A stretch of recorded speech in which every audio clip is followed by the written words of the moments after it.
Hey, welcome to GeForce. I'm Julian, and Ubisoft is coming out with Star Trek Bridge Crew on May 30th, and they invited us up to San Francisco to come check it out. So I'm here with Creative Director David Votypka. So when you're starting designing Star Trek Bridge Crew, that's a big task to take on. Where do you even start with that? I think you start with the brand fantasy, really, and VR allows us to bring players onto the bridge and have them feel like they're actually there.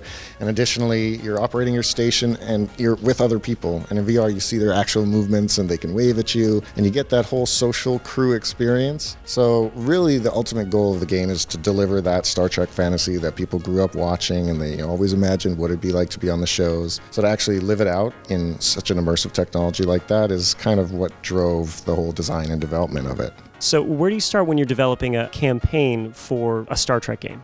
So the story campaign is set in the Kelvin timeline, which was established in the reboot films. So the Aegis is a new prototype vessel, and it's tasked with helping find a new planet for the Vulcans to settle and repopulate. So you go into this uncharted sector of space called the Trench, but then what you find there kind of takes you off on a whole different course. So we wanted to allow players to really be a Federation officer themselves, live their own Star Trek story as opposed to telling one that's already been done or whatnot, because it's really about making you feel like you're in your own Star Trek episode. So you get your shiny new ship, the Aegis, but can I get on the Enterprise? Yeah, so we just recently announced that the original 1966 Enterprise is playable in the game. We really wanted to do that for a couple reasons. One, we wanted a classic Trek ship in there, and the one that started it all seems very fitting, plus it was just recently Star Trek's 50th anniversary, so it fits really well that way. And secondly, it's a completely different interface and play experience. On the Aegis, you have these high-tech touchscreens. On the original Enterprise, you're basically flying the ship with these candy-colored buttons, and it's hilarious and fun, and it really plays differently than the Aegis does. Yeah, you don't get the luxury of the nice screen that tells you everything unless you bring up the help menu. But do you think it's possible to get good enough you can just completely fly with no help at all? Definitely. I think it'll take some practice, but I think players will definitely get to that point. I bet you within a month there's going to be somebody playing this game with no help at all, just running the USS Enterprise like a true fan.